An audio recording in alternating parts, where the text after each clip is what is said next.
our streets, our planet, our streets, our planet, our planet, our streets, our future, our future.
Thank you so much for being here today in such huge numbers, and thank you to our hosts for allowing us this space today to have this meeting in. We supported an election because we forced Boris Johnson to take no deal off the table. Today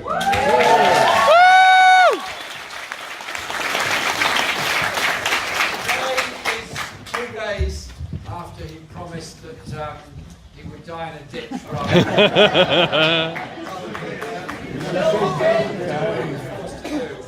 and our position was always take no deal off the table, and we will then support having an election. I've wanted an election ever since the last one. I've wanted one to go out there with our campaigning message, go out there with our message of social justice. And I'm here today to support Fran, fantastic candidate, fantastic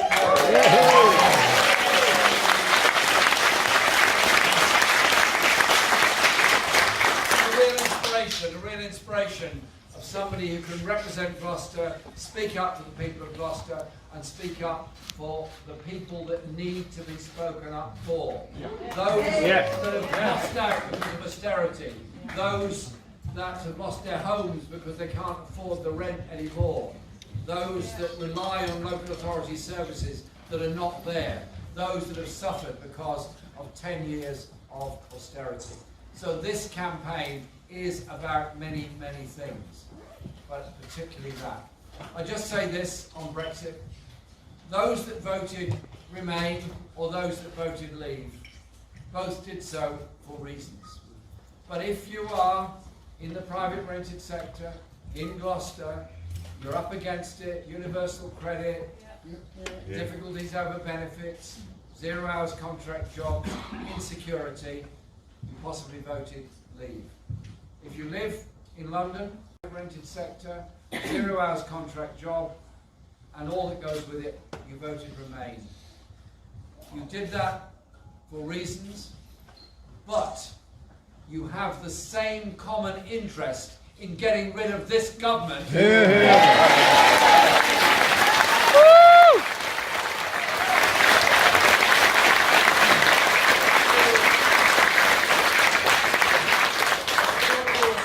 brought you austerity and brought us the misery that we've got.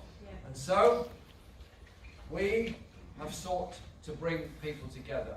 My whole strategy in dealing with Brexit is that whether you voted Leave or Remain, you have actually the same interests. And so, we said we would not allow Boris Johnson to take this country out with no deal, knowing full well his real purpose in a no-deal exit was to go straight across the Atlantic into the arms of Donald Trump and a free trade deal, knowing full well what that would do to us, our economy, our way of life, and above all to our public services. And when they claimed, as they did, that the NHS wasn't really part of the trade deal.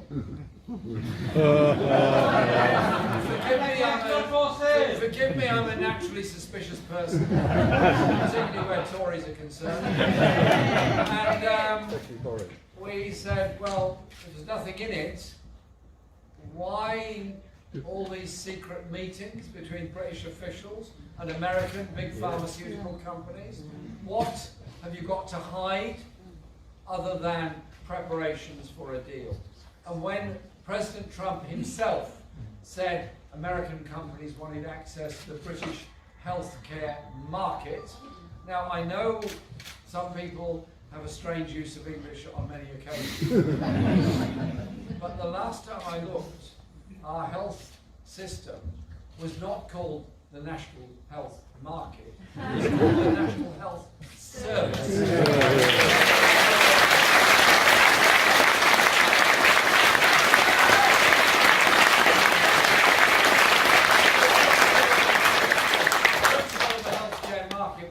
Down in 1948 by that Labour government that brought us the NHS. Absolutely. So, let's get it clear. Our NHS is not for sale. Get it? Not for sale. Not for sale. Not for sale.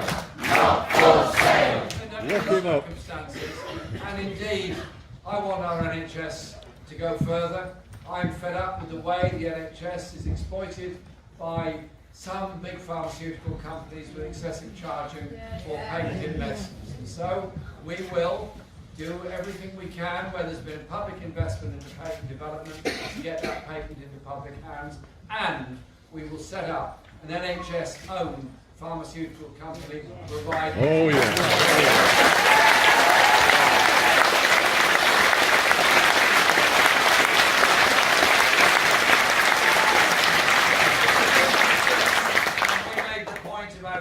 Not being available for those that needed it, suddenly it was made available. How many more drugs could be made available if we had an NHS that was funded properly to make sure that happened? So I'm utterly determined on that. And on Brexit, we will, within 3 months, negotiate with the EU an agreement which will be a customs union, market access, dynamic protection of rights, and we'll put that alongside Remain option of referendum within 6 months. I'm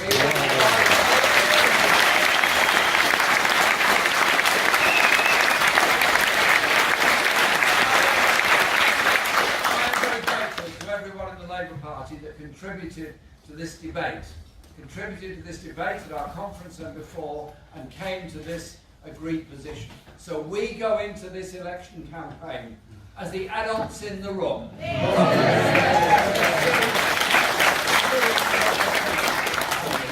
So our campaign is about that choice that's going to be put there, but it's also about so much else.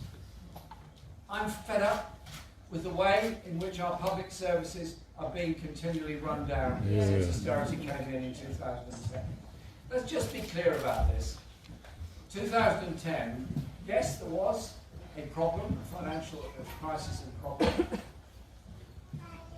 Nurses, doctors, hospital porters, street cleaners, care workers, factory workers, homeless people, people with disabilities, none of them caused the financial crisis of 2009. It was caused by an unregulated world banking system. It was caused by the greed of those that would make so much out of it. And then there was a political decision, not an economic decision, a political decision taken in 2010 that we would have austerity in this country. That was taken by the coalition government, the Lib Dems and the Tories together. And what was the result of that? Student fees up by 300%. What was the result of that? Homelessness at now record levels. What was the result of that? Local authorities underfunded. What's the result of that? Youth centres boarding up and closed, libraries closed, benefits cut, those with disabilities suffering more and more. What was the result of all that? A 25% loss in spending power by working class communities over the past 10 years. What's the result of that? Record levels of personal debt. Yes. Austerity very obviously hits the poorest very hard. Those that are rough sleeping, those that are living in overcrowded flats, those that are paying excessively in the private rented sector, very obviously affects them. Affects those on 0 hours contracts trying to make ends meet.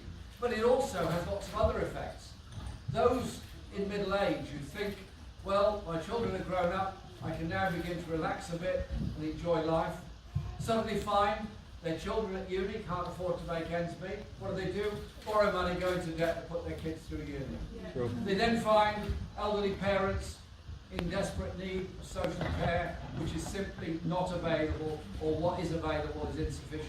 So, what happens? It's nearly always affecting women. Women give up work in order to care for an older person, or they borrow more money in order to try to pay for care for them. So we have the whole business of austerity actually affecting people's personal levels of living, indebtedness, and hopes within our society. None of this is necessary. And so,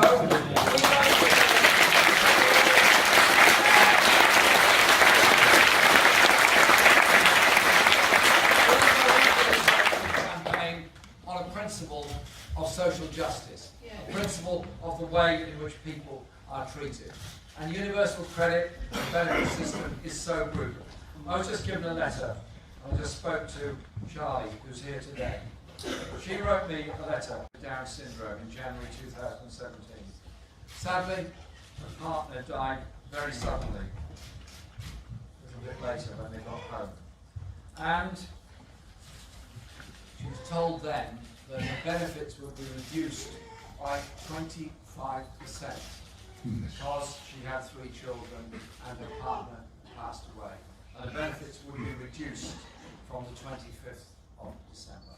I mean, you couldn't make it up. The brutality of it. But she goes on to say, and I'll just quote this part of the letter, I expected after paying taxes for over 20 years that there would be support for me and my family when we needed it most. But it wasn't. I found that there are thousands more women in similar situations across this country. And I promised myself that if ever I got through this, I would tell my story and try to change this. That's why she's joining our campaign to get rid of this government and universal credit.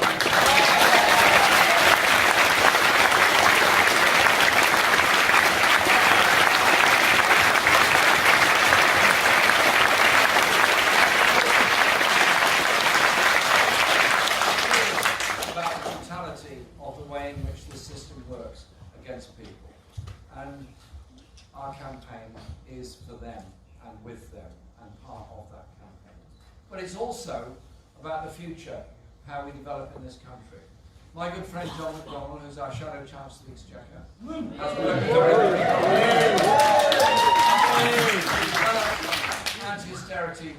an anti-austerity economic strategy, one that's based on the development of a national investment bank for all parts of this country with regional transformation funds, a bank that will invest in new jobs, new industries and sustainable industries for the future.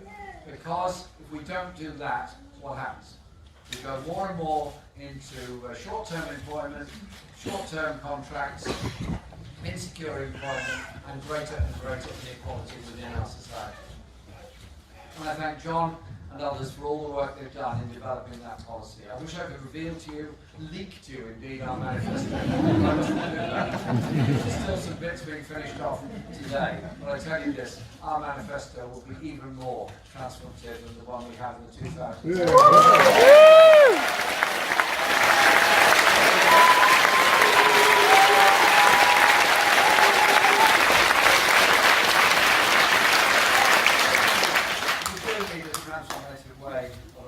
Our world and our society.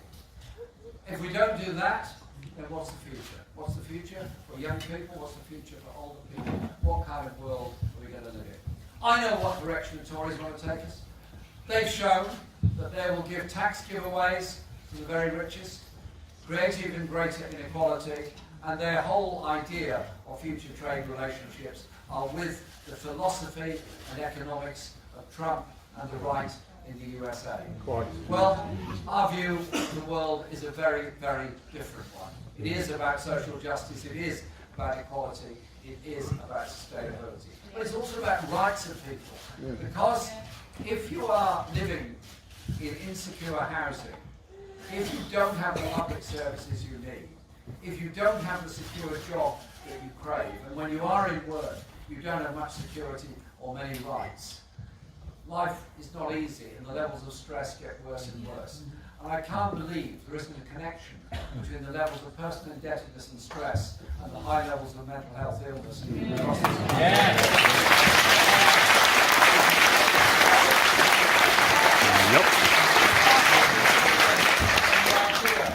Of greater security is in employment. Day one, full rights at work.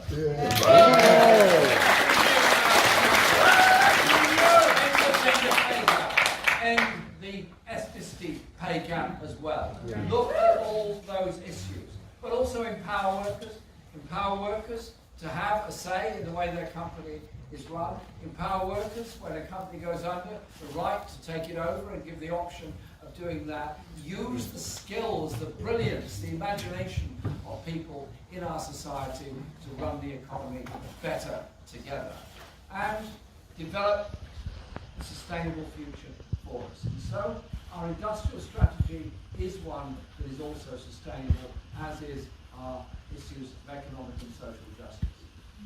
I do think that the privatisation policies of Margaret Thatcher and the Tories in the 1980s were short-sighted. Our public services were sold off, very low prices, and a great deal of money has been made out of those public services by the private sector.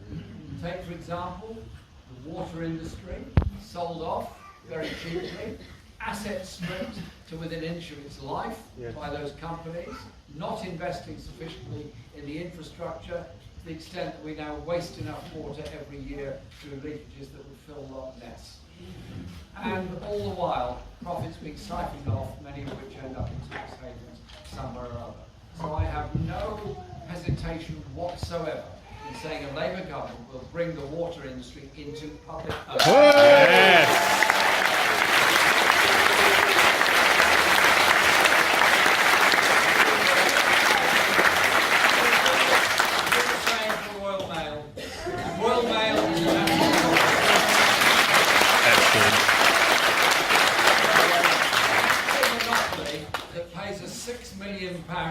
Golden hello to its new chief executive, whilst at the same time postal delivery workers all over Britain are so stressed by the environment in which they're forced to work, they want to leave the job altogether. They like the delivery part of the job, they hate the sorting office culture and the pressures and stress that go with it. So I'm with the CWU in their campaign.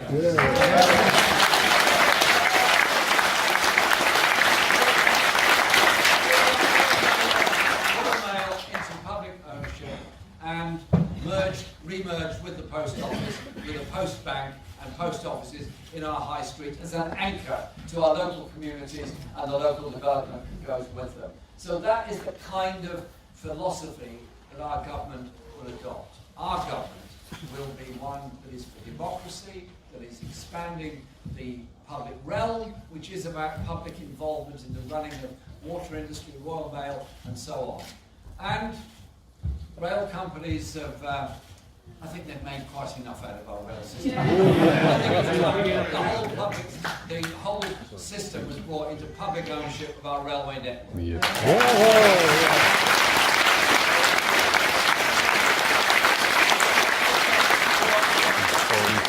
What I was talking about earlier is about the integration of our public transport system so that we do have bus services worthy of the name, and we particularly reinvigorate rural bus services and suburban bus services as the only means. And so our policies in all those areas have been carefully thought out and carefully worked out, because as a party of 500,000 members we have an awful lot of brilliant experts to contribute to those discussions and those debates. Now, our friends here have just gone. have taught us all a lesson over the last few months about the climate emergency and about the danger to our planet. I've sat down with primary school students in my own constituency and listened to what they have to say, as I've done all the time I've been the MP for my area. 20 years ago, if I'd gone to a primary school classroom and said, what do you think about climate change, they would probably just looked at me and explained. Or just said, what are you talking about? Or it's wet today or something. There wouldn't have been that take-up on it. There wouldn't have been that engagement, that interest. I went to a primary school recently, sat down with a group of students and just asked them to tell me about the issues. The incredible level of knowledge and understanding they have is very, very impressive. And so that determination, that global determination to do something has actually caught on in a way that those of us that have been involved in environmental issues all of our lives only dreamt would ever happen.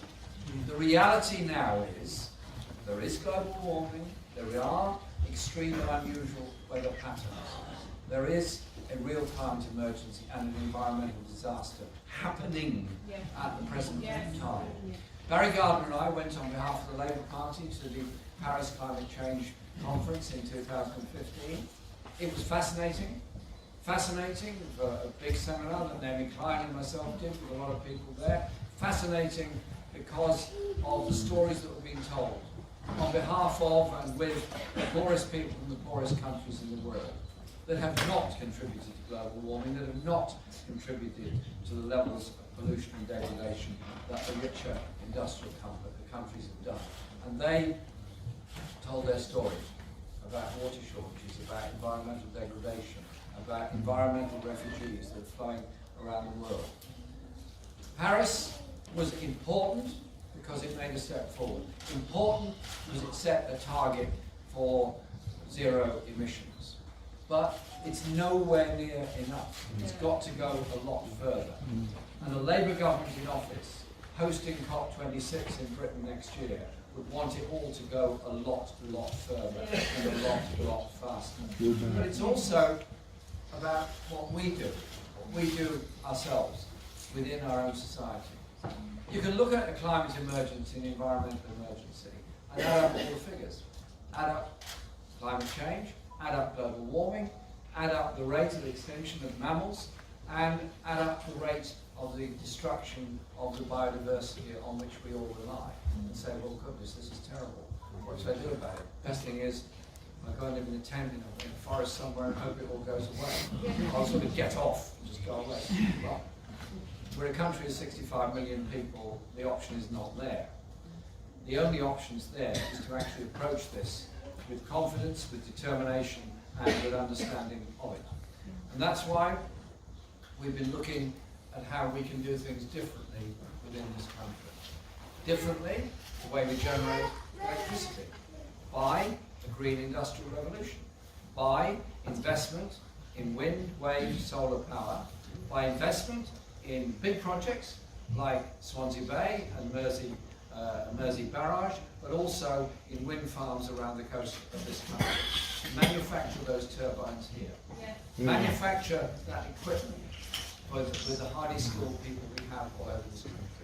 And after I first spoke about the Swansea Bay Lagoon, the following week I was with a group of apprentices at GE in Rugby, an engineering company. And the apprentices there said, fantastic, your ideas about Swansea Bay Lagoon. They're not actually mine, they're many other people's ideas, not mine. And they said, fantastic, because we can make the turbines that you will need in that thing. And you add that up all around the country, what we can achieve from this. I was at Fawley a couple of weeks ago, 3 weeks ago. Fawley near Southampton, where there was an oil-fired power station. It's now the final assembly line for wind turbine blades. Good transfer of technology.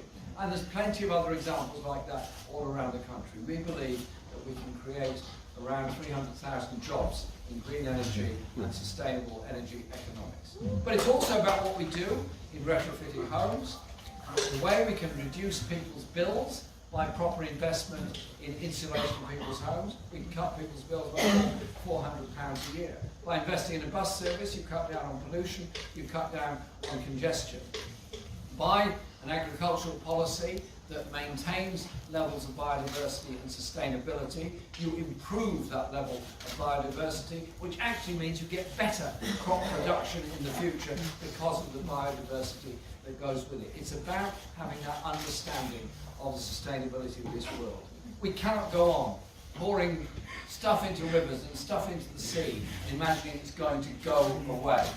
You cannot go on wasting plastic and materials that go to make up plastic and ending up in the ocean, killing whales and other very important mammals as a result of that. And so, I want to lead a government that is very, very serious in its green industrial revolution and in its sustainability ideas, and also work with others around the world on this. So I don't know if you saw it, last night there were films on the television about what's happening in New Delhi at the moment, where the smog is worse than the pea super smogs of London in the 1950s, but they're even more poisonous and noxious, and it's killing older people and younger people and any vulnerable people in that city. It's not good enough to say, stay indoors, there's pollution out there. It's not going to go away just because you're inside the house, any more than children living alongside major roads in this country suffer loss of lung capacity before they even reach school age because of what they're breathing in. So I want this election to be, yes, about our offer on Brexit, yes, on all of our offers on social justice and on education. I also want it to be an election about our environment. An election about our environment and how we face the future in a sustainable way. Previous industrial revolutions have resulted in a movement of wealth from the poorest to the richest. This industrial revolution will empower all communities to live a sustainable life because of the way in which we are going to go about it. Yes. We as a party were founded by people of enormous vision. Those that came out of the 19th century campaigns for the right to vote, for education, for pensions, for a society that cared for each other. Many of our principles, such as the National Health Service, came out of the sustainability of working class communities supporting from Tredegar in South Wales, where those principles developed our movement and developed our party. I see what we're offering in this election on the shoulders of those people that went before, a vision of what the future can be like. And so when you're campaigning in this election, expect a bit of grief from some of the media, expect a bit of grief from the far right and the medium right and the Tory right and all the other rights. Expect all of that, but go out there with confidence, but also go out there to listen. Go out there to listen, because the only strength of our party is our membership and our strength of support, but it's also our ability to listen to people in their communities and learn from them. So when you've got that sense of a community coming together and that community of understanding, they're very, very powerful. You know yourselves, if you get in a campaign to defend an A&E department, to defend a nursery, to develop a park in a better way, all kinds of things. At the end of it, when you've won that campaign, you feel very strong. Even when you haven't won that campaign, you've learnt a whole lot of things together about each other and the strength of your feelings in your community. Those women that demanded the right to vote in the early 1900s and then eventually won it through very militant action indeed. They are the people that have delivered the democracy that we have got. So when we go into this election campaign, remember all those that went before, but also remember what we can achieve. A national education service, education as a right, not a commodity, education where you don't go into debt in order to go to uni, you do get an apprenticeship if that's what you want, with equal status to that of going to uni. You do get a nursery place for all 2 to 4-year-olds. You do get a free school meal when you're at primary school, and your head teacher doesn't have to go to the school gate with a begging bowl just to keep the school open. We put the money properly into education where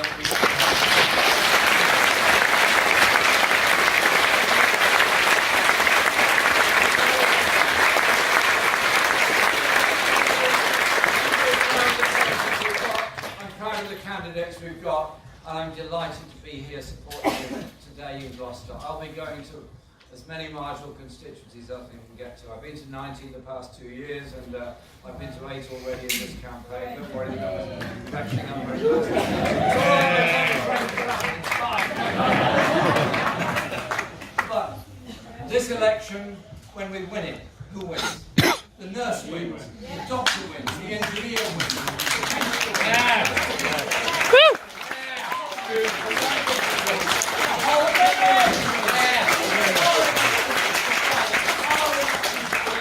Not to elect individuals into office, wonderful as Australians and everybody else.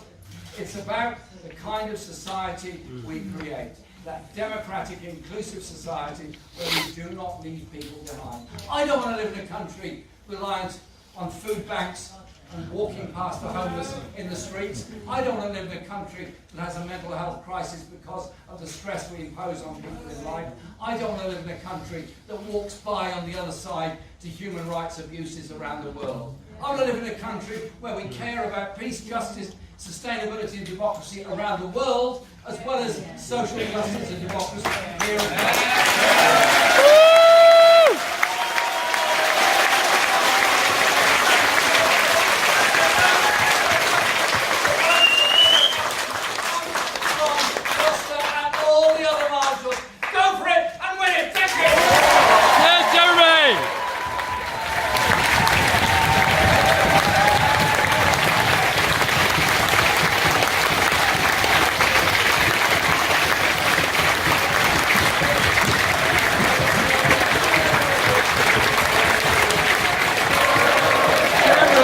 Corbyn.